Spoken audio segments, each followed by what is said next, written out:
Hi అండి. జాతరకు ఇంట్లో గంగమ్మకు ఎలా పెట్టుకోవాలో ఈ వీడియోలో చూద్దామండి.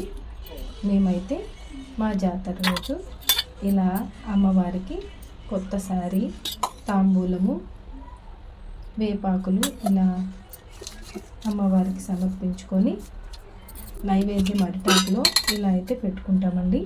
మొదటగా రైస్ వేసుకున్నాము. తర్వాత చుట్టూ అమ్మవారికి ముద్దపప్పు,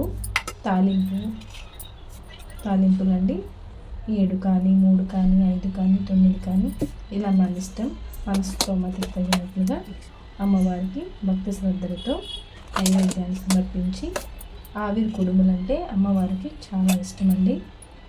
వాటితోనే మేము ఇలా చిట్లు కూడా చేసుకుంటాము. చిట్లు అంటే ఏం లేదండి, కాస్త దీపాలలాగా తయారు చేసుకొని అందులో నెయ్యి వేసి ఒత్తు వేసుకొని దీపం చేసుకుంటాము.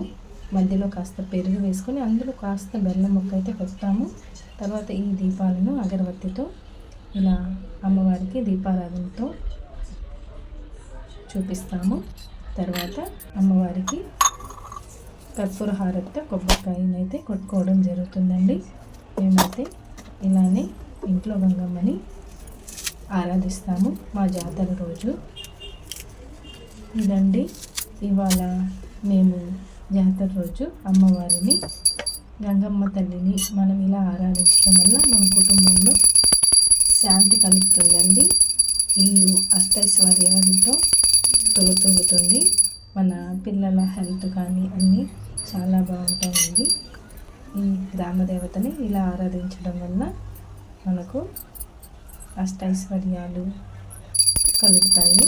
మీరు కూడా ఈ విధంగా మీ ఇంటిలో గంగమ్మని